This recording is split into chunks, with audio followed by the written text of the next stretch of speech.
आपके घर पे भी गोली चली, उसका क्या सीन था? जो हॉस्पिटल का मालिक है, कुछ उसका नाम था, वो 1 बजे रात को अपने कुछ गुंडों को लेकर के आता है, मेरे घर पे जाता है। 1 महीने बाद की घटना है। अगर उसको दिक्कत थी मेरे खिलाफ एप्लीकेशन देता, बुलाता, लेकिन 1 महीने बाद जाता है घर पे। मैं अंदर सोया रहता हूँ, मेरे शटर को खटखटाता है, मेरे पिताजी अंदर ही थे और बोलता है कि मैं उनको ठिकाने लगा दूंगा। पठरवा थाना ने मैनेज कर लिया, जो दोषी उनके खिलाफ कार्रवाई नहीं किया। कुशीनगर के सीएमओ ने कार्रवाई नहीं किया। क्योंकि आजकल हमारे देश में चल रहा है, पत्रकारों के साथ जो भी घटनाएं घट रही है, जो भी ग्राउंड लेवल का जो पत्रकार है, जो पॉलिटिशियन के करप्शन को दिखा रहे हैं या फिर घपलेबाजी को दिखा रहे हैं, उनके साथ दुर्व्यवहार हो रहा है, कभी भी हमला हो जा रहा है। इससे आप क्या चाहते हैं? अगर आप पत्रकारिता में नहीं आते तो क्या करते? शिक्षक बनता, प्रोफेसर बनने का काम करता। कितनी बार आप जेल गए भैया? दरोगा जी रेडी हो गए, बोले कि ठीक है मुकदमा लिखूंगा। मैं बोला लिखिए, मैंने एप्लीकेशन दिया, लेकिन वो कह रहे हैं कि मैं जैसा कहता हूं वैसा लिखिए। एक लियाकत अली जौहर साहब हैं, उनका बहुत बड़ा शेर है कि हमने सच कह दिया दुश्मनी हो गई, दर्द की नजर सारी खुशी हो गई, जब से बस्ती हमारी घनी हो गई, वो खुशादा सड़क के गली हो गई। तो हमने सही कहा था। सांसद जी के हैंडल से एक पोस्ट शेयर होता है, वो भी मैं आपको दे दूंगा। दबाव बनाया गया, 1 बजे रात को उनको अरेस्ट किया गया, थाने लाया गया। थाने की स्थिति क्या थी आपको बता दिया जाए। मुझसे बोला गया कि आप माफी मांग लीजिए। हम बोले कि किस बात की माफी? तो बोले कि एक लिख के डाल दो कि गलती से सांसद जी के खिलाफ टिप्पणी कर दिया हूं और माफी मांगते हूं, ऐसा नहीं होगा, फिर हम तुमको छोड़ देंगे। किसी ने दरोगा को 80,000 रुपए नहीं दिए तो उसको जेल भेज दिया गया। आप प्रेम के बारे में क्या कहना चाहेंगे? कुछ अपने शब्दों में बताइए हमारे दोस्तों। जो प्रेम गली में आए नहीं, प्रियतम का ठिकाना क्या जाने जिसने कभी प्रेम। तो मोहब्बत सबको करना चाहिए। आल हमन बेंग, जो भी धरती पे आता है, मोहब्बत बड़ी खूबसूरत चीज है। और हमारी मोहब्बत तब शुरू हुई थी जब ग्रीटिंग भेजने का काम होता था, मोबाइल नहीं था। मैंने भी मोहब्बत किया था, हमारी प्रेमिका भी है और आपकी भी होनी चाहिए, सबकी होनी चाहिए। और उन्हीं की ताकत की वजह से, मोहब्बत की वजह से ये सारी चीजें संभव हो पाती है। आजकल का डिजिटल जमाना चल रहा है, ऑनलाइन जमाना चल रहा है, आजकल मैसेज पे ही लोग प्रेम कर ले रहे हैं, उसका क्या सीन है? मतलब और पास जा रहे हैं तो कुछ और ही निकल रहा है। अभी तो एक फोटो वायरल चल रहा था, लड़का चैटिंग किया, मिलने गए तो चाची निकल आई। जैन साथियों, मेरा नाम है शिव कुमार और मैं कुशीनगर आवाज चैनल का एक स्वतंत्र पत्रकार हूं। और आज पहली दफा है हाटा में हम शेखर मेहता जी के साथ मौजूद हैं। ये भी सोशल मीडिया चैनल्स के तमाम प्लेटफॉर्म चलाते हैं, सामाजिक मुद्दों पे बातचीत करते हैं, वीडियो उठाते हैं, जनता को सोशल अवेयरनेस फैलाने का काम करते हैं। आज हमारा इनके साथ बातचीत होगा, लंबी बातचीत होगी। हम तमाम विभिन्न, there are so many diversity that available right now in the world, many topics पे हम बातचीत करेंगे और इनसे जानेंगे कि क्या उद्देश्य रहा है कि आज तक मैंने तमाम लोगों की बाइट लिए हैं, इंटरव्यू लिए हैं। आज हमारा इंटरव्यू ले रहे हैं तो हम अपने सारे जर्नी को बताएंगे। धरातल की पत्रकारिता में क्या दिक्कतें आती हैं, क्या परेशानियां आती हैं, क्या क्या फेस करना पड़ता है, इन सारी चीजों को लेकर बातचीत करेंगे। तो आप शुरू करें इस बातचीत को। तो दोस्तों, ये हमेशा दूसरों का इंटरव्यू लेते आ रहे हैं, जैसे बड़े पॉलिटिशियन हो या फिर किसी भी बड़े मुद्दे को उखाड़ते हैं, गरीबों की आवाज को उजागर करते हैं, हम लोगों तक पहुंचाते हैं। आज हम इनके बारे में, इनके कहानियों को हम सुनना चाहेंगे, ठीक है? तो भैया आप ये बताइए कि आपको क्या ऐसा लगा कि आप पत्रकारिता में आए और कोई आपको फील्ड चूज करना क्यों नहीं बना? नहीं, देखिए ऐसा होता क्या कि बचपन में आप भी पढ़ते हैं, हम भी पढ़ते हैं, सबका एक लक्ष्य रहता है, कोई डॉक्टर्स बनेगा, इंजीनियर बनेगा, कुछ ना कुछ बनेगा।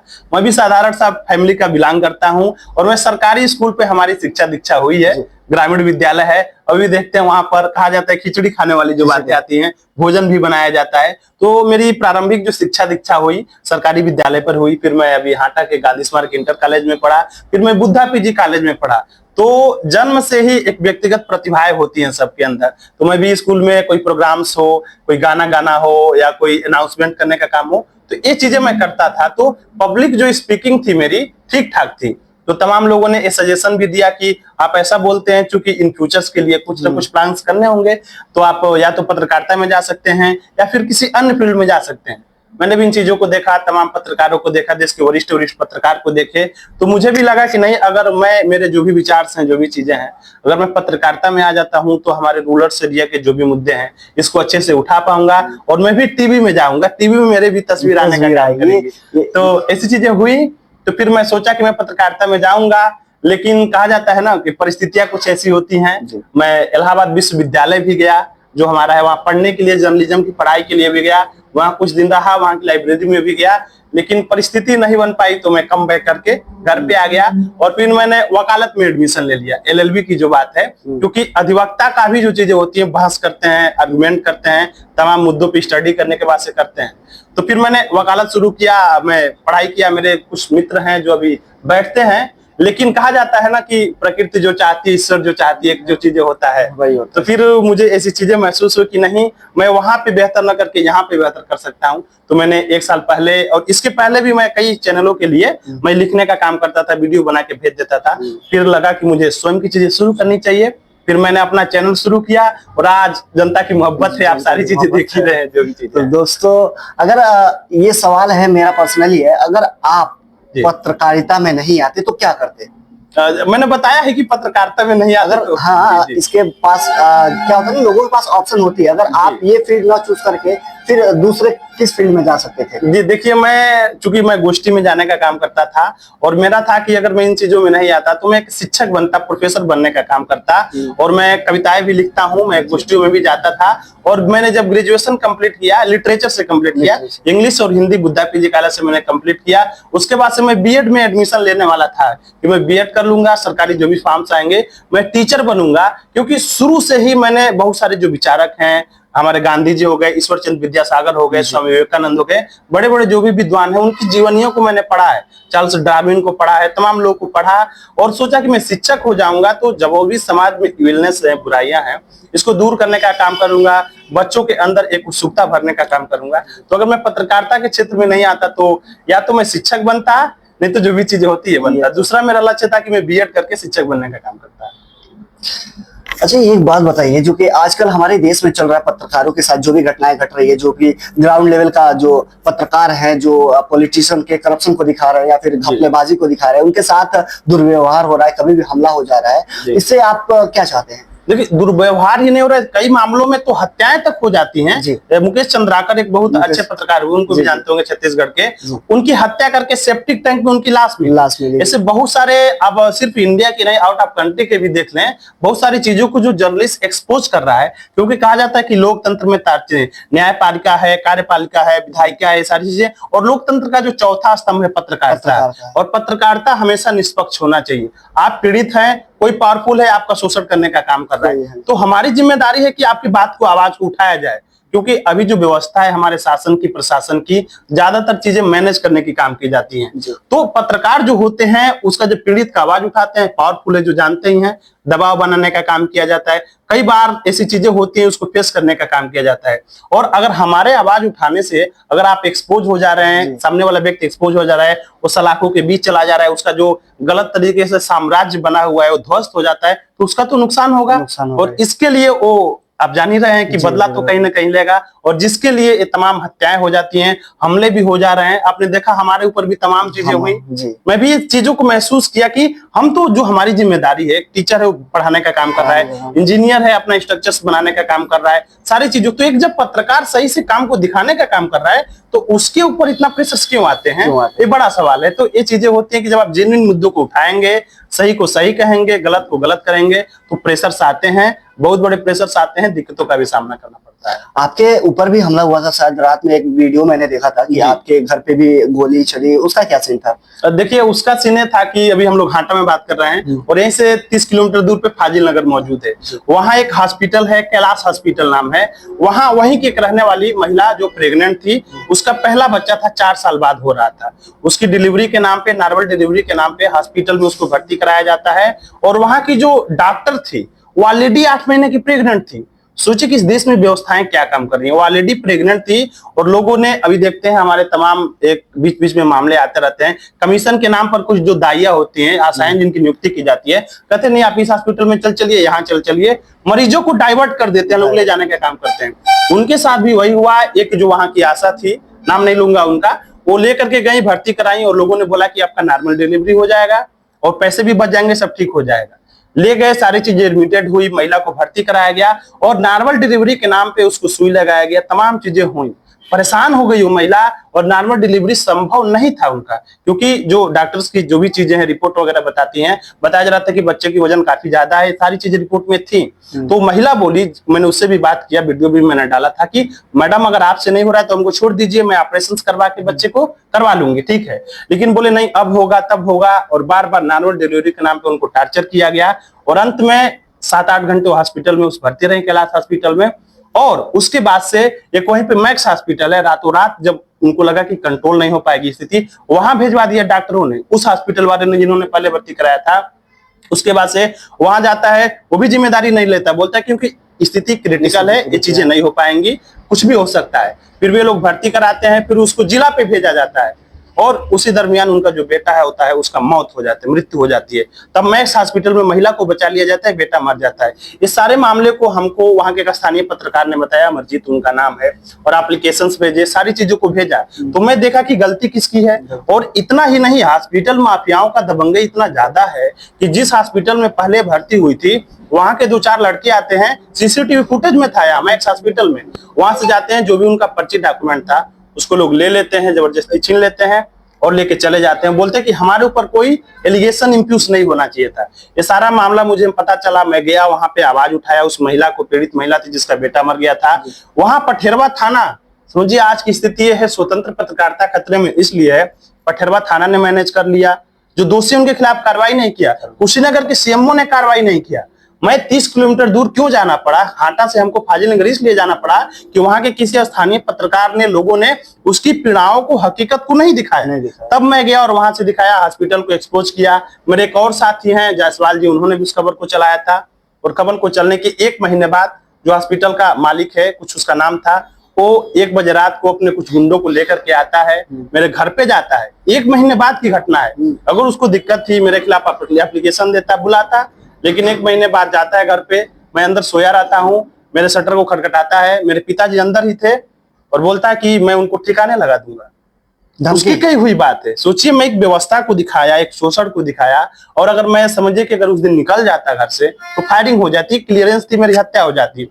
लेकिन मेरे पिताजी ने सूझबूझ का परिचय दिया और बोला कि मेरा बेटा घर पे नहीं है, आप लोग बाद में आइएगा। उसने मुझको गाली भी दिया, वहां पे सारी हमारे पास रिकॉर्डेड थी। बोला कि मिल जाएंगे, ठिकाने लगा देंगे, इनको छोड़ेंगे नहीं। 2 शूटर लेकर के आया हुआ था, उसके पास जो भी लोग थे, अब उनके पास क्या था क्या नहीं ये तो मैं निकलता तो पता चलता, लेकिन मैं नहीं निकला, और जिसकी वजह से मैं बच गया। तो एक घटना था कि मैं एक सच्चाई को दिखाया, एक हॉस्पिटल के खिलाफ करप्शन को दिखाया, एक्सपोज किया, जिस मामले को लेकर के मेरे ऊपर गोली चलाने की बात आई। और उनके खिलाफ कार्रवाई हुई या फिर अभी पेंडिंग में पड़ा हुआ? देखिए, कार्रवाई बस इतना किया गया कि उस समय के स्थानीय जो हमारा थाना है हाटा, रामसाई चौहान है, लगभग 3 बजे की घटना थी। रामसाई चौहान जी एसएचओ थे। मैंने रात को 112 नंबर को फोन किया, एसएचओ साहब के मोबाइल पे सारा डिटेल, गाड़ी नंबर भेजा, A to Z सब भेज दिया। सुबह थाने पे बुलाया गया, गाड़ी नंबर से उस दोषी को भी बुला लिया गया, क्योंकि जो दोषी आया था हमारे ऊपर हमला करवाने, उसके ससुर के नाम से वो गाड़ी रजिस्टर्ड थी। दारोगा जी ने सबको बुलाया और बोला कि इनके ऊपर कार्रवाई होगा। फिर मामला आ जाता है मैनेजिंग का, आप सभी जानते हैं। मैं अपने तमाम एडवोकेट के साथ गया, मेरे तमाम लोग गए, क्योंकि हमला होने वाला था। उस समय मेरा वीडियो भी वायरल चल रहा था और बड़ा मामला था। दारोगा जी बोले कि मैं कार्रवाई करूंगा, सारी चीजें, मैं मुकदमा लिखूंगा, जेल भेजूंगा, सारा आश्वासन दिए। लेकिन कुछ करप्टेड लोग होते हैं जो मैनेज करने का काम करते हैं, उसके पक्ष से आए थे, तमाम चीजें हुई। मुझसे आधे घंटा बाद भी हुआ। दारोगा जी रेडी हो गए, बोले कि ठीक है मुकदमा लिखूंगा। मैं बोला लिखिए, मैंने एप्लीकेशन दिया, लेकिन वो कह रहे हैं कि मैं जैसा कहता हूं वैसा लिखिए। सबसे बड़ी चीज आपको बता दूं, आपके चैनल के माध्यम से लोगों को, 90% इस देश में होता क्या है, आपके साथ घटना कुछ और हुआ, एप्लीकेशन कुछ और लेकर के गए, थानों पे तहरीर बदलवा दिए जाते हैं। क्योंकि जो गंभीर अपराध है एप्लीकेशन के हिसाब से तय होता है। FIR जो फर्स्ट इंफॉर्मेशन रिपोर्ट होता है, जो लिखेंगे वही तहरीर दर्ज होता है, उसके अनुसार जो धाराएं बनती है वो लगानी चाहिए। उन्होंने कहा कि मैं जो कर रहा हूं उसको लिखिए। मैं बोला मैं नहीं लिखूंगा, मैं पढ़ा लिखा हूँ। जो घटित हुआ, 1 बजे रात को गए, धमकी दिए, गोली मारने की सारी चीजें, उसके अनुसार लिखिए। तो बोले ठीक है मैं नहीं लिखूंगा। हम बोले ठीक है नहीं लिखना है, मत लिखिए। और उसके बाद से मैं SP के पास गया, कुशीनगर के मौजूदा जो अभी SP हैं केशव कुमार जी, मैं 2 बार उनसे मिला। इतनी गंदी इस देश की व्यवस्थाएं हैं कि सही को सही, गलत को गलत लोग नहीं कहते हैं। दरोगा जी ने उसका 135, 126, 170 में कुछ चालान वगैरह किया। शाम तक उस अपराधी को छोड़ दिया गया।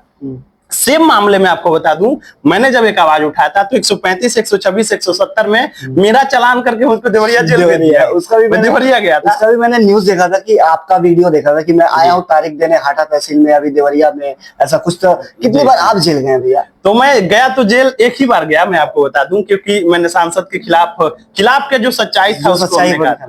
एक लियाकत अली जौहर साहब हैं, उनका बहुत बड़ा शेर है कि हमने सच कह दिया दुश्मनी हो गई, दर्द की नजर सारी खुशी हो गई, जब से बस्ती हमारी घनी हो गई, वो खुशादा सड़क एक गली हो गई।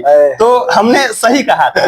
सांसद जी के हैंडल से एक पोस्ट शेयर होता है, वो भी मैं आपको दे दूंगा, और उसको मैं देखता हूँ, उसका स्क्रीनशॉट लेता हूँ। और उसी दिन मैं एक रिपोर्टिंग किया रहता हूँ बड़हरा में, नालियों की दिक्कत थी, चूंकि मैं ग्राउंड रिपोर्टिंग करता हूँ, तो उसको लेकर के मैं वहां पे दिखाता हूँ सारी चीजों को। रात को एसपी के पास फोन जाता है, अभी जो डीआईजी के पद पे प्रोन्नत हो गए हैं, इसके पहले जो एसपी थे संतोष कुमार मिश्रा जी, एसपी को फोन जाता है, थाना के एसएचओ को फोन जाता है, फोर्स मेरे घर पहुंच जाती है, 2-2 4 व्हीलर, मोटरसाइकिल, तमाम पुलिस वाले, महिला पुलिस, जेंट्स पुलिस, 1 बजे रात को। हालांकि मैं पढ़ा लिखा व्यक्ति हूं, मैं जानता हूं, मैं बोला कोई नोटिस दिखाइए, कोई वारंट दिखाइए, 1 बजे रात को क्यों ले जा रहे हैं, मैं कल सुबह आ जाऊंगा। बोले नहीं नहीं अभी चलना है, हमारे ऊपर प्रेशर आ रहा है, दबाव आ रहा है। मैं बोला अपराध तो बताइए मैंने क्या किया है। तो बोले सांसद के खिलाफ टिप्पणी की हो।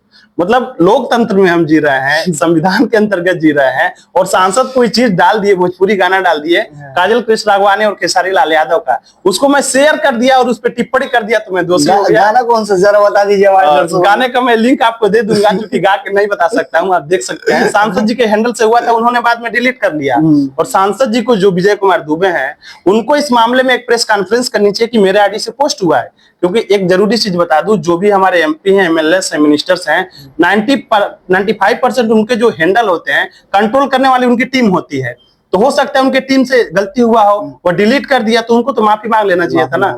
लेकिन एक पत्रकार उसको दिखाया, दबाव बनाया गया, 1 बजे रात को उनको अरेस्ट किया गया, थाने लाया गया। थाने की स्थिति क्या थी आपको बता दिया जाए, ह्यूमन राइट का क्या ही चीज बताया जाए। थाने में बिल्कुल गंदगी पड़ी हुई है, जो जेल जो बंदी गृह होता है वहां था, बाथरूम गंदा बसा रहा था।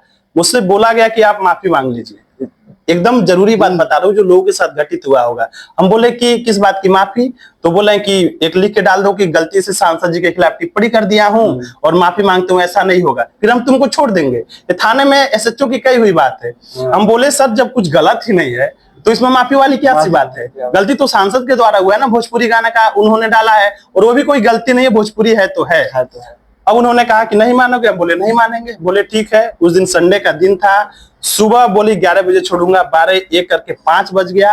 5 बजे एसडीएम को फोन किया गया, मुझको यहाँ पे लाया गया, और 151 जिसको बताया जाता है, बोला जाता है आमतौर पे शांति भंग की जो धाराएं हैं, उस धारा में सांसद के दबाव से, एसपी के दबाव से मुझको 4 दिनों के लिए देवरिया जेल भेज दिया गया। 14 दिन के लिए भेजे थे, लेकिन 4 दिनों बाद मेरी रिहाई हो गई और वहां से मैं निकला। जेल में भी किसी से साथ आपकी दोस्ती हुई थी? कोई लड़का के बारे में आप बता रहे थे, बेगुनाह था, उसको फंसाया गया था, ऐसा क्या सीन था? जी जी, देखिए क्या है कि मैंने बहुत किताबों को पढ़ा, आपको बताया, गांधी जी भी जेल काटे हुए हैं, भगत सिंह ने काटा, जो भी बड़े बड़े रिवोल्यूशनरीज हुए हमारे देश के, जिन्होंने प्राण न्यौछावर कर दिया, सबने जेल काटा हुआ है।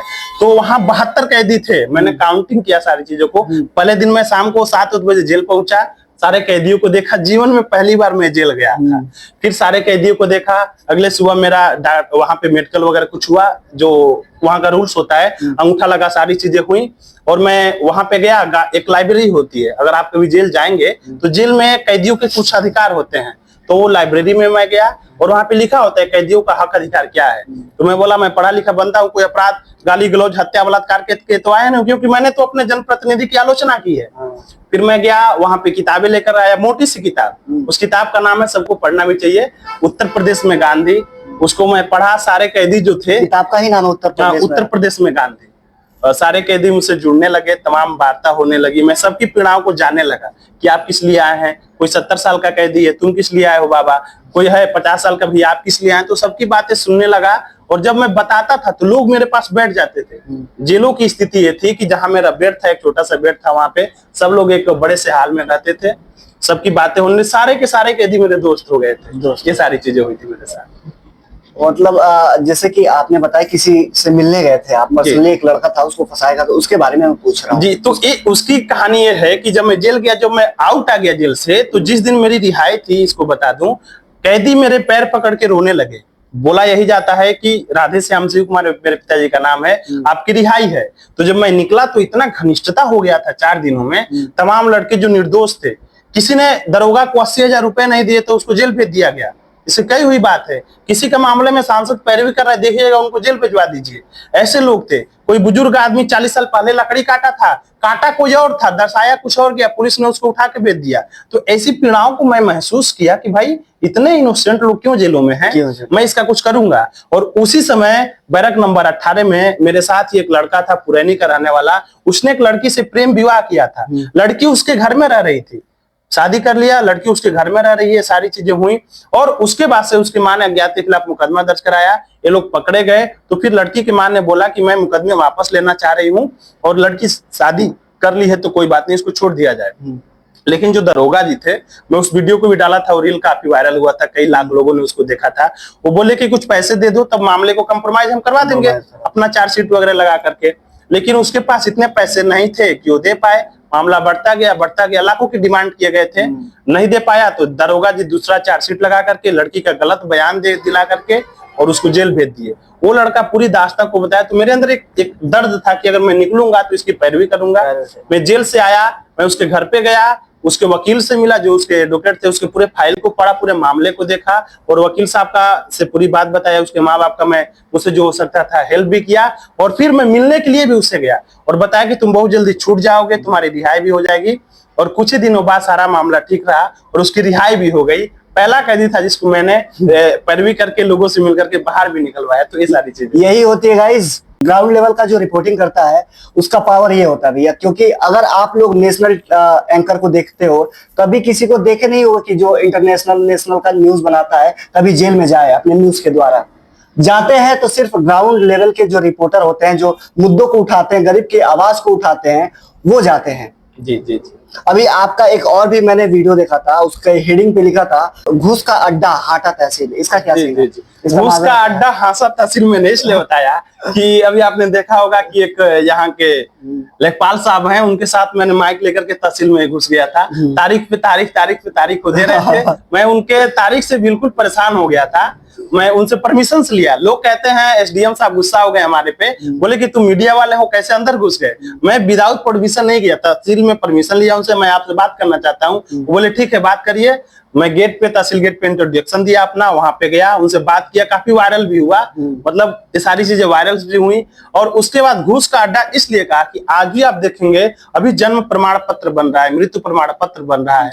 जो सिटीजन इस देश में पैदा हो रहे हैं, जो बच्चे पैदा हो रहे हैं, उसके नाम पे सरकारी फीस बहुत कम सा है। लेकिन ब्लॉक पे जाइए, यहाँ पे जाइए, वहां पे जाइए, कोई 200 कमीशन मांग रहा है, कोई 500 मांग रहा है। आदमी घनचक्कर बन जा रहा है। मतलब बार बार घूम करके समय तो समय व्यतीत हो रहा है, पैसे तो पैसे व्यतीत हो रहे हैं। छोटे से मामले के लिए, पैमाइश के लिए पैसे मांगे जाते हैं, मामले मैनेज हो जाते हैं। तो हमको तमाम लोगों ने पीड़ा बताया, व्यक्तिगत मुझे महसूस भी हुआ, ये सारी चीजें हुई। तो इसलिए मैंने कहा था कि ये घूस का अड्डा है, तहसील बन चुका है, जिसको जनता के समाधान के लिए बनाया गया है। जिन अधिकारियों की नियुक्ति की गई है जनता के समाधान के लिए, वहां जो पैसे लगना ही नहीं चाहिए। कोई पेशकार है वो पैसे मांग रहा है, कोई मुंशी वो पैसे मांग रहा है, तो घूस का ही तो अड्डा है। इतना ट्रांसपेरेंटी कहाँ है? इसलिए मैं उस वीडियो को डाला था कि घूस का अड्डा हांसा तहसील। हालांकि वो वीडियो वायरल भी हुआ और बहुत सारे लोग अब जुड़े भी, बहुत सारे लोगों का काम भी हुआ। तो सारी चीजें थी, ये मामला था। मतलब हमारे कुशीनगर जिले का एक ये मुद्दा हो गया है कि जो भी कुशीनगर जिले में जो भी अस्पताल है, सामुदायिक सरकारी अस्पताल हो या फिर प्राइवेट अस्पताल हो, लोग अगर सड़क दुर्घटना हो रहा है या फिर कोई सीरियस तबीयत खराब हो रहा है तो लोग गोरखपुर ही क्यों भागते हैं? अपना जिला में क्यों नहीं कोई ऐसा अस्पताल है कि लोग भरोसा करके वहां पे जाए?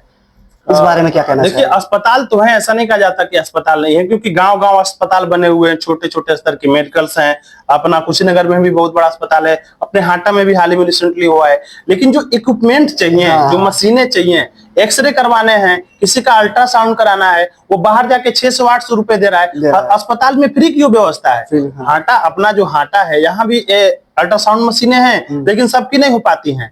तो जो इक्विपमेंट चाहिए, जो जरूरी चीजें चाहिए, आपको बीमारी कुछ और है, बड़ी बीमारी है, क्योंकि इसीलिए तो एम्स भी बने हुए हैं, बीआरडी मेडिकल कॉलेज बना हुआ है। तो आमतौर पे जो प्राथमिक चीजें होनी चाहिए, ये हमारे हॉस्पिटलों में कमी है या मौजूद नहीं है, जिसकी वजह से गंभीर दिक्कतें होती हैं। तो तुरंत यहाँ से लिख दिया जाता है कि रेफर कर दिया जाता है, आप हाटा आएंगे, बड़ौना रेफर होगा, वहां मान का नहीं रहता है, तो लोग गोरखपुर रेफर कर देते हैं। तो इसकी वजह से इक्विपमेंट नहीं है और व्यवस्थाएं कंट्रोल करने वाले ऐसे लोग नहीं है, जिसको से चीजें झेलने को मिलती हैं और इसको गोरखपुर जाना पड़ता है। और ये भी सुना गया था आपकी वीडियो में कि एक हेडिंग मैंने पढ़ा था कि दरोगा का तानाशाही नहीं चलेगी, ऐसा कुछ आपने वो करा था, हुआ था। वही वीडियो था, मैं बताया कि था। मैं पड़ौना कोर्ट में गया था और उसी दिन का मामला था। चार्जशीट भेजनी होती है, आपको बता दिया जाए 90 डेज का जो इन्वेस्टिगेशन होता है। दरोगा को सारी चीजें मालूम हो गई थी, उसी लड़के की पैरवी हम कर रहे थे। अच्छा। और वो दरोगा, बता दिया जाए क्लियरेंस, कुछ पैसे भी लिए थे, मेरे पास सारे डिटेल्स भी आए थे, क्योंकि लोग डायरेक्टली पैसे नहीं लेते हैं। आपसे पर्चे है तो उनके खाते में मंगवा लेंगे, भाई ऐसा ले लो। हमारे पास एविडेंस था, वो परिवार का भेजा हुआ, लेकिन उसके मोबाइल से सब चीजें डिलीट करवा दी गई। और तय समय पर वो लड़की गई अपना बयान देने के लिए जज साहब के सामने कोर्ट में। आज न्यायालयों की स्थिति ये है कि डेट पे डेट लगते हैं। आज आपका डेट है, किसी दिन जज नहीं बैठे तो किसी दिन प्रस्ताव हो गया, किसी दिन कुछ हो गया। और वो बंदा जो जेल में बैठा हुआ है, उसका तो एक एक दिन हजार वर्षों की तरह गुजर रहा है। तो उस दिन उसको तय समय पे चार्जशीट भेजनी थी, सारी रिपोर्ट को भेजना था, लेकिन उसने नहीं भेजा। दरोगा ने भेजा है नहीं, जिसकी जिम्मेदारी थी। तो उस मामले में हमने वकील से मिला और तुरंत एक एप्लीकेशन बनवाया गया। और वो जो लड़की थी जिससे उसकी शादी हुई है, उसने जाकर के एसपी साहब को दिया, मौजूदा एसपी जो थे, कि इस मामले के लिए रिपोर्ट नहीं भेजे हुए हैं। तब जाकर के उसने अगले दिन भेजा, जबकि उसी दिन उसको भेज देना चाहिए था, एक दो दिन बाद भेजा। तो मैं कहा कि जिसको अपने ड्यूटी कर्तव्य परायण बढ़िया से करना चाहिए था, वो कर ही नहीं रहे, तो क्या है, तानाशाही नहीं है तो और क्या है। इसीलिए मैं लिखा था कि दरोगा की तानाशाही नहीं चलेगी। और जब एप्लीकेशन दिया गया, बड़े अधिकारी तक मामला गया, तो उसने वहां पे भेजा, तो अगले दिन वो आ गया, उसका बयान वगैरह हुआ, कुछ दिन बाद वो लड़का रिहा हो गया। तो ये मामला था, ये वाला मामला था। और मैंने ये चीज मैं आपसे पूछने वाला था कि आप पत्रकारिता करते समय कितना टाइम हो गया आपको करते करते ये चीज? ये तो कभी 3-4 वर्ष हो गए, क्योंकि पहले मैं एक दिल्ली क्राइम प्रेस है, उसके लिए लिखता था। कोई मामले होते थे तो लिख देना, मैटर को भेज देना, उसको भेजता था स्क्रिप्ट जी, सारी चीजें। कोई घटना हुआ, मान लीजिए एक्सीडेंट हुआ, पीड़ितों का नाम, क्या क्या चीजें हुई, सारी चीज डिटेल लेके भेजता था। तो धीरे धीरे अनुभव मिला, मुझे कुछ किताबें पढ़ी, सारी चीजों को जाना। और ग्राउंड लेवल की जो पत्रकारिता है, मैं पिछले साल मार्च में, अभी मार्च आने वाला है, 1 मार्च से शुरू किया। और ग्राउंड लेवल पे मतलब जबरदस्त मैंने मेहनत किया, जनता से जुड़े मुद्दे उठाए, मानहानि झेला, नोटिस झेला, मेरे ऊपर हमले हुए। तो जो ग्राउंड लेवल की पत्रकारिता है, तन मन धन पूरे पावर के साथ करने की चीज है, 1 साल से मैं जबरदस्त लेवल पे इसको कर रहा हूं।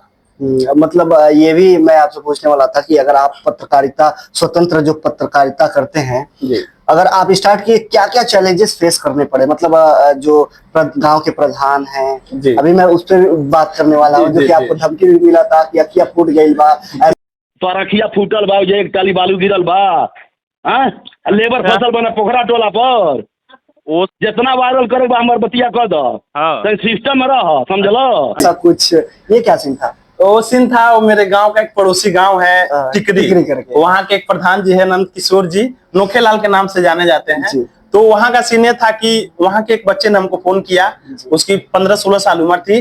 भैया मैं आपका वीडियो देखता हूँ और मेरे गांव में नालियों की दिक्कत है, आप थोड़ा आके वीडियो बना देंगे? प्रधान जी सुनवाई नहीं कर रहे हैं। ग्रामीणों ने, उन बस्ती के लोगों ने प्रधान जी से कहा था, लेकिन प्रधान जी नहीं सुन रहे थे। तो मैं गया तो देखा वाकई सारे जो भी घर के दूषित जल हैं सड़कों पे बह रहे हैं, लोगों को दिक्कतें हो रही हैं, बच्चे जा रहे हैं तो वो स्लिप खा करके गिर जा रहे हैं। तो उस मामले को लेकर के मैं उस दिन रिपोर्टिंग किया और फिर प्रधान जी से बात भी किया। प्रधान जी ने कहा कि आप चिंता मत करिए, 2 महीने बाद इस नाली को हम बनवा देंगे, बजट में चल रहा है, सारी चीजें होंगी। मैं ठीक है, वो वीडियो डाला, थोड़ा बहुत चला, सारी चीजें ठीक थी। लेकिन प्रधान जी ने 2 महीने का टाइमिंग दिया था। मैं प्रधान जी से 2 महीने बाद भी फोन किया उनको, मैं उधर से गुजर रहा था, 2 महीना 10 दिन हो गया था और वो काम प्रधान जी नहीं करवाए थे। मेरी स्कूटी जा रही थी, स्लिप खा गई, तो मैं फोन किया कि प्रधान जी आप बोले थे 2 महीने बाद मैं नाली बनवा दूंगा, क्यों नहीं बनवाए? तो प्रधान जी हमको थोड़ा सा लाइटली नहीं लिए, बोले कि ठीक है आप परेशान मत, ये बनवा देंगे। फिर मैं एक वीडियो बनाया, फिर उसको चला दिया और वो वायरल हो गया काफी चीजों को लेकर के। और प्रधान जी उस वीडियो को देख लिया, प्रधान जी तिलमिला गए और फिर उन्होंने कहा था, मिलियन में लोगों ने उसको देखा कि शिव कुमार बोलता रहा, तो इनका जो शब्द था तो वो था। और वो जो धमकी है, मैं थोड़ा सा क्लिप डाल दूंगा, आप इंटरेस्टिंग भी लगा और मजा भी आया, आप लोग थोड़ा सा देख लेना वो चीजें। तो उनको भी कोई लखनऊ से उनके पास फोन आया जी, चूंकि अब इस बीच में ह्यूमन राइट से भी जुड़ गया हूँ, ठीक है, foundation freedom justice human right protection का मैं जिला अध्यक्ष भी हूँ, जुड़ गया था। तो जब हमारी ये बातें वायरल हुई, अब सोचिए क्या स्थिति है पत्रकारिता की इस समय। प्रधान जी 90% लोगों को मैनेज करने का काम करते हैं, तो उनको लगा कि इसको तो मैं मैनेज नहीं कर पाया और बिना परमिशन के गाँव में चला गया। उन्होंने सारी चीजें कहा है कि कुचला हो, हाई कैला हो, भोजपुरी वाली जो ठेठ भोजपुरी है, वही चीज तो ये सारी चीजें हुई। और उनकी जो बातें थी वो कहीं ना कहीं बहुत मतलब उस टाइप की थी जो आदमी को चोट पहुंचाती है। सारी चीजें हमसे कह रहे हैं कि मेरा बालू दग गया है, तुम्हारा आंख फोड़ दूंगा, तो ये गलत चीजें थी। आधा ताली बालू दो गई। जी जी जी, ऐसा कुछ मैंने भी वीडियो में देखा था। हाँ, तो ये बातें थी। तो हमारे ह्यूमन राइट वाले लोग हैं, तमाम लोग जुड़े थे, वायरल हुआ, लोगों ने उसको सुना और फिर प्रधान जी को अनकाउंटलेस नंबर में फोन आए, कई 100 फोन आए। प्रधान जी बिल्कुल परेशान हो गए और आज की स्थिति है कि नाली बनवाया गया, जबरदस्त नाली बनाया, आपको बता दिया जाए। और दोनों साइड, एक साइड बनने वाला था। आजादी के इतिहास में वैसा काम नहीं हुआ था जो प्रधान जी ने फिर उस वायरल होने के बाद से करवाया। प्रधान जी माफी भी मांगे, हम भी एप्लीकेशंस बना लिए थे, अधिकारियों से मिलेंगे, लेकिन बातचीत हुआ, माफी मांगे। तो हमारी दुश्मनी थोड़े उनसे, हमारी जिम्मेदारी है, आप जनता के जनप्रतिनिधि हैं, हम पत्रकार हैं, तो हम उसको दिखाएंगे जो आप नहीं कर पा रहे हैं। आप काम करवा दीजिए, कोई मामला विवाद ही नहीं है। तो प्रधान जी ने काम भी करवा दिया और आज सड़कों पे पानी नहीं बहता है। सारी जनता मुझको आशीर्वाद देती है, जो भी बुजुर्ग है, माताएं बहनें, सब लोग आशीर्वाद देते हैं। तो ह्यूमन राइट वालों ने फोन किया, उनको बताया, तो माफी वगैरह मांगे, ये सारी चीजें जी। और 10 साल से लगभग वो वहाँ के हाँ, दो बार से कंटिन्यूसली प्रधान है और हमेशा से शिकायत ये रहा कि नाली बनी नहीं रही। जी जी जी। और वो ये भी बोल रहे थे कि बस एक ही तरफ का सुनोगे, हमारा भी सुनो। उनका क्या सुनना, क्या उनका सुनना था कि वो ऑफ कैमरा सुना रहे थे। आपकी सच्चाई बता दिया जाए, एक पक्ष जो होता है, जनता मान लीजिए पूरी पक्ष हो गई, पक्ष विपक्ष का बातें है कि कोई बुजुर्ग महिला है जो शिक्षित नहीं है, उसके दरवाजे से गंदा पानी बह रहा है, तो उसकी बात तो सुनना है। बुजुर्ग व्यक्ति है, लड़का है, तो ग्रामीण वर्सेज प्रधान हो गया था। तो ग्रामीणों का कहना था हमारी बात को उठाइए, इसको काम करवाइए। और प्रधान जी का कहना था कि हमको थोड़ा समय दीजिए, मेरा पैसा नहीं रिलीज हुआ है, अभी थोड़ा मैनेज कर लेते हैं आपको, ये सारी चीजें थी। तो हमने बताया कि भाई अब बताइए ना क्या कहना चाह रहे हैं, आपकी भी बातें सुने, ऑन कैमरा बताइए कि सरकार आपका पैसा नहीं दे रहा है, रिलीज नहीं हो पा रहा है, फंड नहीं आ रहा है, ये भी तो पीड़ाएं हम दिखाने का काम करेंगे। लेकिन प्रधान जी ऑन कैमरा आने के लिए तैयार नहीं थे। तो ये उनकी बातें थी, तो जिसकी वजह से वो करे थे एक ही पक्ष को सुना था। मैंने प्रधान जी की दूसरे पक्ष को सुनने की कोशिश की, लेकिन वो ऑन कैमरा नहीं आए। जब कैमरा पे नहीं आएंगे तो कैसे क्या सुना जा सकता है? तो ये बातें थी, यही चीजें हैं। और ये भी बात सामने आती है कि अगर जो भी इस समय पॉलिटिक्स में आ रहा है, ठीक है, जो भी नाम मैं नहीं लूंगा किसी भी पार्टी का, जो भी आ रहा है, अगर उसके खिलाफ, जैसे एक ये हो गया, गांव का प्रधान हो गया, उसके लेवल के विधायक हो गए, मुख्यमंत्री हो गए, जो भी चीजें हैं, अगर मुख्यमंत्री के लिए कुछ बोला जाए तो उतना वो पैरवी नहीं करेंगे, नहीं सुनेंगे। लेकिन अगर प्रधान के खिलाफ कोई आवाज उठाता है तो क्या सेप्टिक टैंक में जाना उचित है? देखिए, बहुत बड़ी बात है। स्थानीयता के जो संघर्ष होते हैं, स्ट्रगल्स होते हैं, बहुत खतरनाक होते हैं। मैं मुख्यमंत्री की आलोचना कर सकता हूँ, प्रेसिडेंट की आलोचना कर सकता हूँ, प्राइम मिनिस्टर की, लेकिन ग्राम प्रधान की आलोचना कर दूंगा तो अभी एक शब्द बहुत चल रहा है समाज में, मौत का दावत दोगे भाई। अगर आप गांव के प्रधान के खिलाफ आवाज उठाए, उनके करप्शन को दिखाए, उनके धांधली को दिखाए, तो भैया पता नहीं कब कहाँ रहोगे, आप लोगों को खुद ही नहीं पता चलेगा। तो ये डर बहुत है। आप प्रधानमंत्री के बारे में गाली दे दोगे, बोल दोगे, चलेगा, कोई पैरवी, कोई सुनवाई नहीं होगा। लेकिन अगर गांव के प्रधान के बारे में बोलोगे तो आपके साथ अगले दिन क्या होगा कोई नहीं जानता। ये चीजें अब ज्यादा सुनने को मिल रही है, देखने को मिल रही है। अभी आपने देखा यूजीसी का विरोध चल रहा है, तमाम लोगों ने अपने देश के sitting prime minister Narendra Modi ji को गालियां दिया यूजीसी के विरोध में। मुर्दाबाद, तेलिया है, तमाम चीजें उन्होंने बोला। कितना दर्दनाक बातें हैं कि एक सम्मानित पद पे व्यक्ति है, देश का सबसे बड़ा पद है, प्रधानमंत्री हैं, उनको ऐसा नहीं बोलना चाहिए था। लेकिन गांव के किसी प्रधान को गाली दे के दिखाइए, किसी प्रधान को उल्टा सीधा बोल दीजिए, फिर उसके जो समर्थक हैं, यूं कहे अंधभक्त हैं, इस तरीके से कह दिया जाए, हावी हो जाएंगे। तो ये स्थिति है। स्थानीयता के संघर्ष हमेशा जटिल होते हैं, खतरनाक होते हैं, और इसको फेस करते हुए हम इस रास्ते पे आगे बढ़ रहे हैं और जनता के मुद्दे उठा रहे हैं। जनता जुड़ भी रही है और जनता का समाधान भी बड़े मात्रे पे होता है। और ये भी आपसे एक बारे में जाना था कि अगर ये एक संस्था है बजरंग दल का, जी, ये सिर्फ हिंदू मुस्लिम पे ही क्यों लड़ते हैं? अगर सामाजिक जो भी घटनाएं हो रही है, अगर रेप हो रहा है, मर्डर हो रहा है, या फिर कुछ गलत हो रहा है, उसके अलावा उस पे बात ही क्यों नहीं कर रहे? बस हिंदू मुस्लिम पे हो रहा है। जैसे कि मध्य प्रदेश में हुआ था मोहम्मद दीपक के साथ, जो कि एक मौलवी साहब थे, अपने बाबा नाम लिखवाए थे कुछ अपने पोस्टर पे। तो वो बाबा देखकर कुछ बजरंग दल वाले वहां पे चले गए, बोले कि नाम चेंज कराओ। तब दीपक गए वहां पे और बोल रहे हैं कि मेरा नाम मोहम्मद दीपक है। उनके खिलाफ FIR हुआ, जो कि जितने भी बजरंग दल के लोग थे उनके खिलाफ कुछ हुआ ही नहीं। अभी कार्रवाई पता नहीं चल रही है कि नहीं चल रही है, इसके बारे में नहीं हुआ भी। और ये बहुत समझे कि देश का दुर्भाग्य है। और अभी हम 21 सेंचुरी में जी रहे हैं और देश एक ऐसे इतना संवेदनशील दौर से गुजर रहा है कि बजरंग दल की आपने बात किया, बजरंग बली के नाम से बनाया था। बजरंग बली क्या थे? हनुमान जी थे, हमारे आस्था के विषय थे। आज उनका महापुरुषों में नाम लिया जाता है। गलत के लिए लड़ते थे। उन्होंने जब मेघनाथ ने उनको तीर मारा था, हम लोग कहानियां सुनते हैं कि जाकर के संजीवनी बूटी लाया, तमाम चीजें किया। तो उन्होंने तो मोहब्बत फैलाने का पैगाम दिया, उन्होंने देश की रक्षा करने के काम की। लेकिन ये जो बजरंग दल वाले हैं, अब चूंकि हम लोग बड़ा कड़वा आलोचना कर दें तो इनकी भी क्या चीजें हो जाएंगी, क्या चीजें हो जाएंगी भाई। तो मैं ये मुद्दा आपके सामने किया कि वो कुछ आप बोलो जी। अभी देखिए, आज 14 फरवरी वैलेंटाइंस डे है, पाश्चात्य देश से आया हुआ है, और आज ही के दिन पुलवामा हमला भी हुआ था। उसकी भी हम, हमारे जो भी जवानों ने अपनी आहुति दी, उसका हम बड़े सम्मान करते हैं। ऐसा नहीं होना चाहिए था। RDX आया, 300 किलो, तमाम चीजें हुई, गवर्नमेंट कोई रिपोर्ट उस पर प्रकाशित नहीं कर पाई। लेकिन बजरंग दल वाले जो भाई साहब लोग हैं, आपके और हमारे समाज के नौजवान हैं, हालांकि वो भी किसी न किसी लड़की से मोहब्बत करते हैं, ऐसा नहीं, बस किसी को पता नहीं जी, लेकिन बताना नहीं चाहते जी। लेकिन ऐसी चीजों को उपद्रव फैला देने का जो काम होता है, इससे राष्ट्र का जो छवि है, जो मोहब्बत है, जो हमारे समाज में सद्भाव है, दूषित होने का काम होता है, दिक्कतें होती हैं। तो ऐसा उनको नहीं करना चाहिए। ठीक है, अगर कहीं गलत हो रहा है, शोषण, ऐसा नहीं कि शोषण भी नहीं होता है, तमाम बार लड़कियों को बहला करके, डाइवर्ट करके उनका शोषण करने का काम किया जाता है। तो कुछ जो उनके मुद्दे होते हैं जेन्युइन होते हैं, लेकिन आमतौर पे मुसलमानों के अगेंस्ट बोलना, मुस्लिम क्या है, आप मुसलमान है, मैं हिंदू हूँ, सेम तो है ना, we are just human being, क्या है।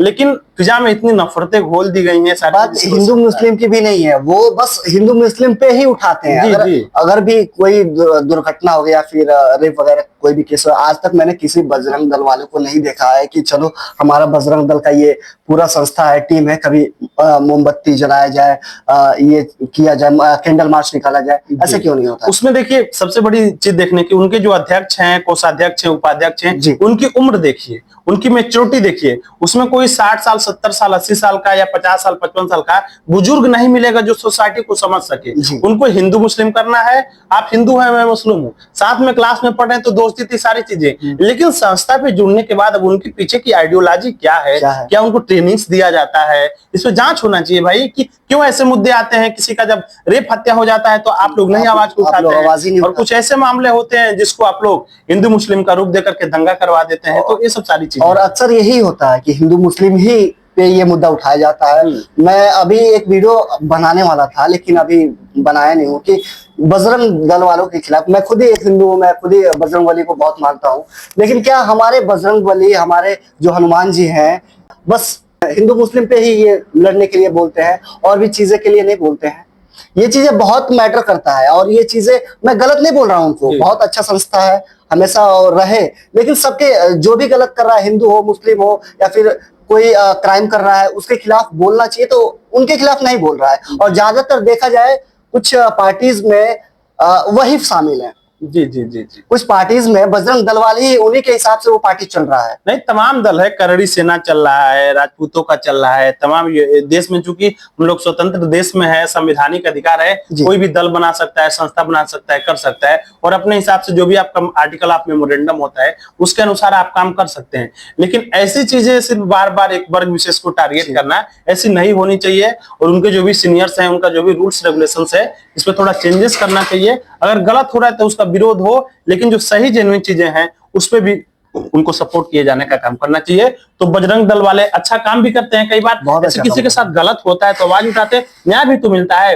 लेकिन ज्यादातर ऐसी चीजें देखने के लिए जब आती हैं, वहां पे कुछ मामले कुछ और हो जाते हैं। तो ये चीजें हैं, मैं खुद ही पर्सनली उन लोगों को बहुत रिस्पेक्ट करता हूँ, लेकिन मैं आप लोगों से ये गुजारिश करूंगा कि आप लोग गलत चीजों को भी ज्यादा दिखाओ, उनके खिलाफ बोलो।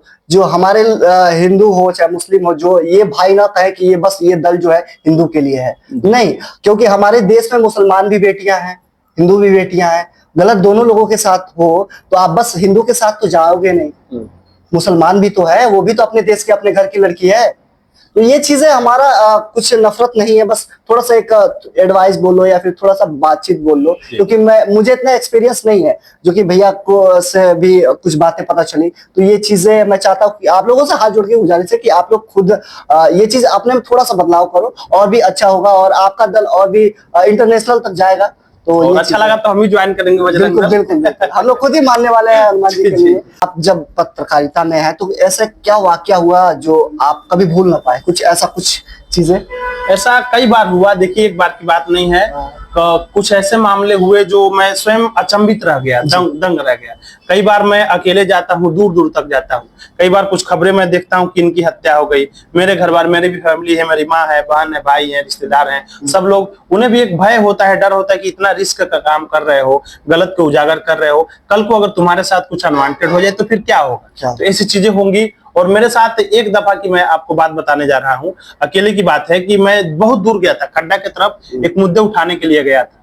आपसे हकीकत बता रहा हूँ, मैंने उनके वीडियो को शूट किया, सारे मामले को कवर किया, फिर मैं वापस लौट रहा था, वहां पे लौट रहा था और अचानक से वो दृश्य अभी भी याद आता है। अभी कुछ ही महीने पहले की बात है, बारिश वगैरह आ रहा था, बादलों को रगड़ा रहा था, मैं बोला कि मैं जल्दी से घर पहुंच जाता, लेकिन अचानक से थोड़ा सा अंधेरा हुआ और वहां एक दो गाड़ियां थी। मैं अभी की बात बता रहा हूँ, उनका इंटेंशन नहीं था ऐसा कुछ करने का, लेकिन मैं बिल्कुल डर और भयभीत हो गया, क्योंकि मेरे पीछे इतने दुश्मन भी लगे हुए हैं। आपको बता दीजिए, बहुत सारे मेरे एनिमीज भी हैं जो मुझको देखना नहीं चाहते हैं या दबाना चाहते हैं, ऐसी चीजें हुई।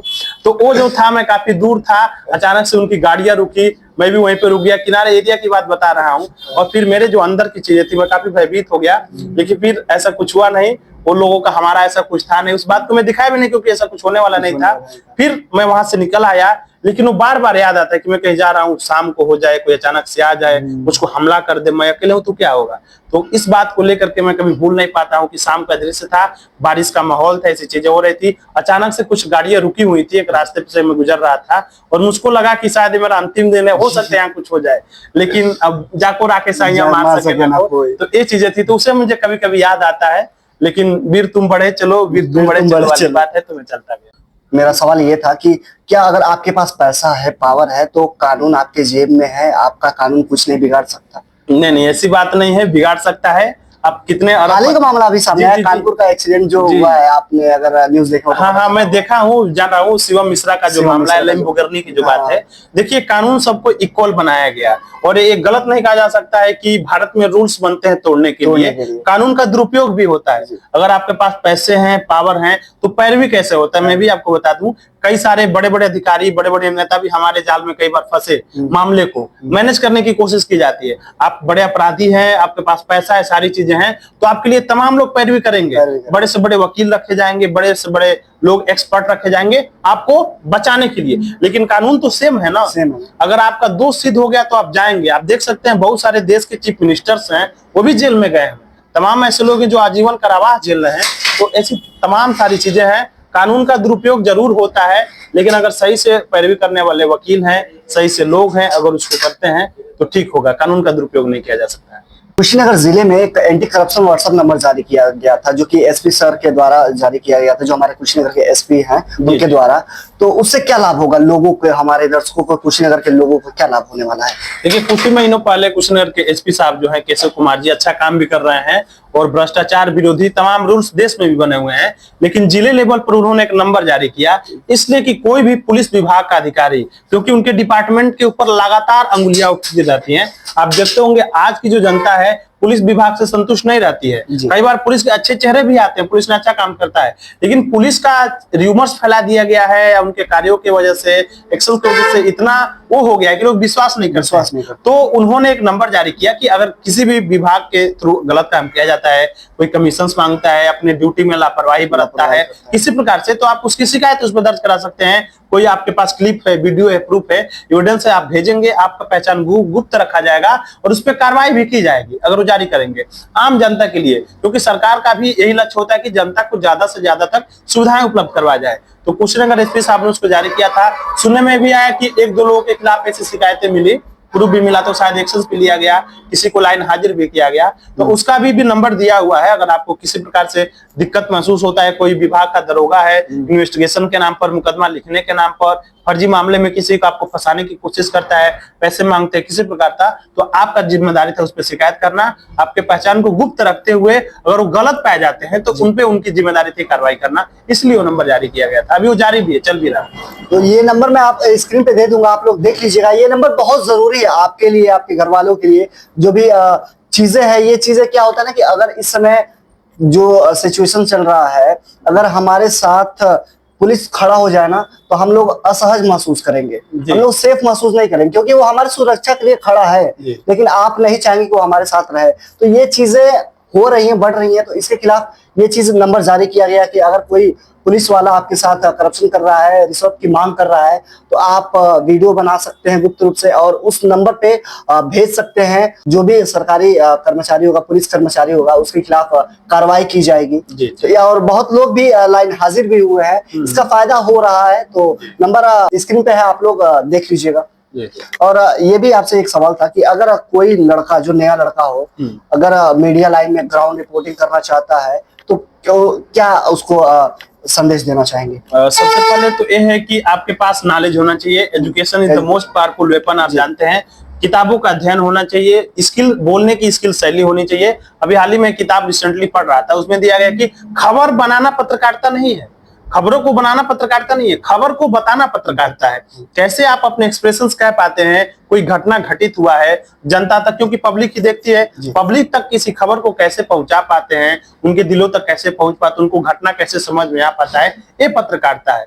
तो जो भी ग्राउंड रिपोर्टिंग करना चाहता है, उसके पास ग्राउंड रिपोर्टिंग करने के लिए जरूरी जो इक्विपमेंट है, अभी मोजो जर्नलिज्म चल रहा है। मोजो जर्नलिज्म का मतलब मोबाइल पत्रकारिता। हमारे पास मोबाइल है, आपके पास मोबाइल है, कोई मामले हुए शूट किए, हर कोई इन्फ्लुएंसर बना हुआ है, क्योंकि आर्टिकल 91 जो है, अभी व्यक्ति की स्वतंत्रता है, उसके अंतर्गत तो चीजों को बोल सकते हैं। तो जो भी कोई लड़की है या लड़के हैं, उनको पत्रकारिता में आना है तो किताबें तो जरूर पढ़ना चाहिए, इसकी जो बारीकियां है उसको जानना चाहिए, नॉलेज जरूर होना चाहिए, बोलने की स्किल, शैली होनी चाहिए। घटना स्थल पर जाए तो क्या घटित हुआ है, क्यों घटित हुआ है, कैसे हुआ है, क्या प्रशासन कर रहा है, दोनों पक्षों की जानकारी लेना। कोई घटना हुआ, मान लीजिए किसी ने किसी को गोली मार दिया, क्राइम का मामला है, क्राइम रिपोर्टर का मामला बन रहा है, राह चलते हुए किसी ने किसी को गोली मार दिया, आप एक ग्राउंड रिपोर्टर हैं, वहां पे पहुंचते हैं तो घटना तो थोड़ा सा पता लगाएंगे ना, कैसे आप एक्सप्लेन कर पा रहे हैं, जनता को समझा पा रहे हैं। ऐसे ना समझाया जाए कि लोगों के अंदर भय व्याप्त हो जाए, लोग डर जाएं, इस तरह से उस स्टोरी को आप बता पाए, समझा पाए कि लोगों को लगे घटना क्यों हुआ, कहाँ हुआ, कैसे हुआ। तो नॉलेज बहुत जरूरी है, बोलने की शैली बहुत जरूरी है। घटनाओं में दो पक्ष होता है, हमेशा जानते हैं, एक वादी एक प्रतिवादी होता है। कभी कभी मामले सरकार से रिलेटेड होते हैं, सरकार का कोई स्कीम्स होता है, इनको बताने की जिम्मेदारी होती है। तो इसको समझते हुए, इन सब चीजों को करते हुए कोई भी नौजवान पत्रकारिता में आ सकता है। आप भी आ सकते हैं, लेडीज जेंट्स कोई भी आ सकता है। और पत्रकारिता बहुत अच्छी फील्ड है, आपके अंदर करेज होना चाहिए और ये चीजें होना चाहिए कि फाइट फॉर ट्रूथ, मतलब सच्चाई के लिए लड़ने की ताकत होना चाहिए। नहीं तो आज भी बहुत सारे ऐसे मामले आते हैं, आवाज उठता है कि वो पत्रकार बिक गया, वो इस मामले को दबा दिया, ऐसी चीजें आती हैं। और अभी भी देखिए, मैं आपको एक घटना बता देता हूं। हमारी शुरुआती दौर की जब पत्रकारिता थी, मैंने एक महिला का आवाज उठाया, कोई नहीं सुन रहा था, वो अपनी एप्लीकेशंस तक नहीं लिख पा रही थी, लंबे समय से उनका शोषण किया जा रहा था, लोग डराते थे, धमकाते थे। पूरे मामले को समझा, मैंने उनके वीडियो को बनाया, उनको एप्लीकेशंस बनाया, संबंधित अधिकारियों तक पहुंचाया, अधिकारी गए भी, उनका समाधान भी मिला, वो थाने तक भी पहुंची। समझिए कि आज भी स्थिति यह है कि लोग अपनी बातें अकेले जाके थाने में नहीं कर पाते हैं, किसी का सहारा लेंगे, किसी से एप्लीकेशंस लिखवाएंगे। तो मेरा उद्देश्य है, और पत्रकार का भी उद्देश्य यही होना चाहिए कि जनता के जो हक अधिकार हैं, राइट हैं, उसकी जानकारी उनको हो जाए। ये किसी भी, कोई भी बड़ा से बड़ा अधिकारी हो, उससे फेस टू फेस बात कर सके, अपनी परेशानियों को कह सके, बिना पैसा खर्च किए, बिना चीजों को किए हुए सीधे सीधे अपनी बातें कर सके। तो ये उद्देश्य होना चाहिए, ऐसी पत्रकारिता किया जाना चाहिए। आपको क्या लगता है कि अब हमारे कुशीनगर जो जिला है, पहले की अपेक्षा अब क्या बदलाव आया है, क्या विकास आया है? ये चीज बहुत ही जरूरी मुद्दा है भाई। तो इसके बारे में बहुत बड़ी बात है, क्योंकि पहले की अपेक्षा देखिए, अभी 2011 में जनगणना काउंटिंग हुआ था, उस समय लगभग 26, 27, 30 ऐसे करके जनसंख्या थी। लेकिन मौजूदा एक अनुमान लगाया जा रहा है 40 से 45 लाख की पॉपुलेशन कुशीनगर में टोटल जनसंख्या है। तो पहले बहुत सारे जो हमारे रिसोर्सेस थे, अभी हमारे वहाँ एयरपोर्ट खुल गया, आप देख सकते हैं। 7 एक ही पार्टी के एमएलए हैं, 2 एमएलए हैं, मेंबर ऑफ लेजिस्लेटिव असेंबली है, 2 एमपी हैं, एमपी हैं, एक राज्यसभा का और एक लोकसभा का। और इनकी जिम्मेदारी है कि नई नई तकनीकों को बुलाना, कंपनियों को बुलाना, लोगों को लाना और डेवलपमेंट करने का काम करना। तो बस अड्डे भी तमाम खुल गए, बन गए। हर गांव-गांव में देखा जाए तो तमाम सरकारी जो भी योजनाएं चल रही हैं, सड़कों का जो विस्तार हुआ है, अच्छे सड़कें भी लगातार पहुंच रही हैं, बहुत सारे गांव में नहीं पहुंची हुई हैं। तो पहले ये सब सारी फैसिलिटी नहीं थी। अभी आप देखेंगे साइबर कैफे खुल गया हर गाँव में, तमाम ऑनलाइन की चीजें हो गई हैं ऐसे, और इंटरनेट की पहुंच भी हो गई है हमारे कुशीनगर जिले में। अब तमाम देखेंगे, कभी कोई पनियावा पुल पे रील्स बना रहा है, कहीं कुछ बना रहा है, तो हमारे जो भी रिसोर्सेस हैं, जो भी जगह हैं, चीजें हैं, वो पहुंचने का काम करिए। और कुशीनगर लगातार बढ़ भी रहा है, इसको और बढ़ाया जा सकता है अगर हमारे जो भी चुने हुए जनप्रतिनिधि हैं। अभी देख लिया जाए, आरपीएन सिंह पहले कांग्रेस में है थे, अभी राज्यसभा के सांसद हैं, भाजपा में। विजय कुमार दुबे 2 बार से हमारे सांसद हैं, मोहन वर्मा विधायक हैं, पीएन पाठक है, मतलब सब लोग, यही तो बड़े लोग हैं। जिले की डेवलपमेंट करना इनकी जिम्मेदारी है। फिर एसपी है, आईएएस है, पीसीएस है, सारे लोग ये होते हैं। तो बहुत सारी चेंजेस कुशीनगर में हुई है। अधिकारियों का सहयोग किया जाए और जनप्रतिनिधियों का सहयोग किया जाए, जनता अगर ये करती है तो आगे भी हमारा कुशीनगर बढ़ सकता है। इससे तमाम चीजें हैं, एयरपोर्ट है, तमाम सुविधाएं हमारे जिले में, तो ये लगातार चीजें बढ़ रही हैं। भैया मेरा एक पर्सनली सवाल ये था कि आजकल क्या ना, प्रेम विवाह ज्यादा चल रहा है या फिर प्रेम वाली चीजें चल रही है। आज 14 फरवरी है, वैलेंटाइन डे है और ब्लैक डे भी है। तो आप प्रेम के बारे में क्या कहना चाहेंगे, कुछ अपने शब्दों में बताइए हमारे दोस्तों। राजन जी महाराज का एक बहुत वायरल गीत है, आप जानते हैं कि जो प्रेम गली में आए नहीं, प्रियतम का ठिकाना क्या जाने जिसने कभी प्रेम। तो मोहब्बत सबको करना चाहिए। आल ह्यूमन बीइंग जो भी धरती पे आता है, मोहब्बत बड़ी खूबसूरत चीज है। और हमारी मोहब्बत तब शुरू हुई थी जब ग्रीटिंग भेजने का काम होता था। मोबाइल नहीं था, व्हाट्सएप नहीं था, और खत लिखने वाली जो बात है, हालांकि मैं कविताएं वगैरह लिखता था, वही मोहब्बत थी। हम वो मोहब्बत आज भी है, और जब तक हम इस यूनिवर्स में रहेंगे तब तक रहेगा। तो मुझसे भी एक जने को मोहब्बत हुआ था, आज भी मेरा मोहब्बत कायम है। और आपको, हमको, सबको मोहब्बत करना चाहिए, क्योंकि मोहब्बत और प्रेम से बड़े कुछ है ही नहीं दुनिया में। आज देखेंगे तमाम लोग एकाकीपन जीवन जी रहे हैं, लाखों करोड़ों अरबों रुपए के उनके पास है, लेकिन खर्च करने के लिए नहीं है, मोहब्बत नहीं है, परिवार नहीं है, फैमिली है।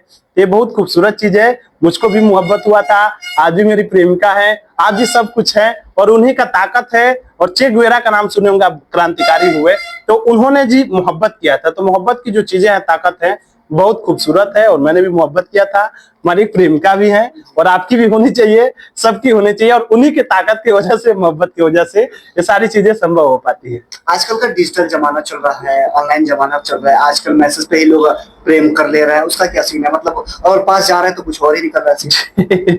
अभी तो एक फोटो वायरल चल रहा था, लड़का चैटिंग किया, मिलने गए तो चाची निकल आई। ऐसा होता है। लेकिन हम लोग थोड़ा 10 साल पहले जाने का जो काम किया जाए, उसमें हमारे पास इंस्ट्रूमेंट भी नहीं था, सारी चीजें नहीं थी, और इतना मैच्योरिटी भी नहीं था। लेकिन हाँ, जब एक उम्र और समय के बाद से जब हमारे हार्मोन्स बढ़ने लगते हैं, आप सभी जानते हैं, धीरे धीरे एक लड़के लड़की का जो भी चेंजेस आने शुरू हो जाते हैं, तो अट्रैक्टिव होता है। सबके पास है, एक इसमें वो नहीं है। हमारे मोदी जी ने शादी किया, सारी चीजें हुई ना, तो बड़े लेवल पे हैं। तो ये सब सारी चीजें हैं जिसको लेकर के कहा जा सकता है कि आज का जो मोहब्बत है, हम उंगलियां नहीं उठाते आज के आशिकों के ऊपर, आज के मोहब्बत करने वाले के ऊपर। पहले की अपेक्षा में आजकल के जो आशिक हैं, जी जी, दिल फेक आशिक हैं, नहीं, क्योंकि जबान पे उनके आई लव यू है, लड़की हो या फिर लड़का हो। जी जी जी, मैं लिख के दे रहा हूँ कि अगर कुछ थोड़ा सा अट्रैक्शन हुआ तो सबसे पहले आई लव यू मुंह से निकल जाएगा। जी जी जी, बाद में भले ही कुछ हो ना हो, वो अलग बात है। प्रेम का मतलब ये नहीं कि बोल तो बस हो गया, निभाना होता है। तो ये चीजें हैं। और ये भी है कि आप शादी का क्या ख्याल रखते हैं? शादी सबको करना चाहिए, और आपके बारे में बात हो रही है। हमें भी शादी करनी है। और यूं कहे कि एक तरीके से मेरी शादी हो भी चुकी है, जल्द ही आप कहेंगे तो भाभी से भी मिलवा देने का काम करेंगे, सारी चीजें ठीक ठाक रही तो। और सबको शादी करना चाहिए, क्योंकि एक उम्र के पड़ाव के बाद से आपको एक सहपाठी की जरूरत पड़ती है, सबको जरूरत पड़ती है। क्योंकि जो भी धरती पे लोग आए हुए हैं, कुछ लोग ब्रह्मचर्य हो जाते हैं, कुछ चीजें हो जाती हैं। आपने देखा तमाम ऐसे लोग, हमारी लता मंगेशकर जी हुई, अकेले उन्होंने पूरा जीवन दिखा दिया, लेकिन उन्होंने जो मुकाम हासिल किया है, उन्होंने जो उपलब्धि पाया है, उसको आप वो नहीं कर सकते हैं। लेकिन मृत्यु के दिनों में, अंतिम दिनों में उनका कुछ स्टेटमेंट वायरल हुआ। उन्होंने क्या कहा कि मैं अगले जन्म में आऊंगी तो मैं ये नहीं चाहूंगी कि ईश्वर मुझको लता मंगेशकर बनाए। कहीं ना कहीं किन्हीं चीजों का कमी खला है। बहुत सारे हमारे अटल बिहारी वाजपेयी जी हुए, बहुत सारे ऐसे लोग हुए। तो सबको शादी करना चाहिए, और बाकी ये व्यक्ति का निजी मसला है और निजी स्वतंत्रता है, कौन क्या करता है, ये सारी चीजें इस पे टिप्पणी नहीं करना चाहिए। दोस्तों, अगर आप लोगों को नहीं पता था कि भैया की शादी हुई है नहीं हुई, लेकिन हो गई है, वो भी लव मैरिज शादी हुई है, जो कि शायद अब रिवील हुआ होगा, इससे पहले किसी भी वीडियो में आप लोग नहीं देखे होंगे। तो भैया आज का ये पॉडकास्ट यहीं पे समाप्त करते हैं। जी जी। और आप लोगों को हमारा पॉडकास्ट अच्छा लगा तो इस वीडियो को लाइक करना, और कमेंट में ये चीज जरूर मेंशन करना, बताना कि भैया के साथ हमारी बातचीत कैसी रही, और अपना राय जरूर देना। ठीक है, बहुत बहुत जय जय भारत।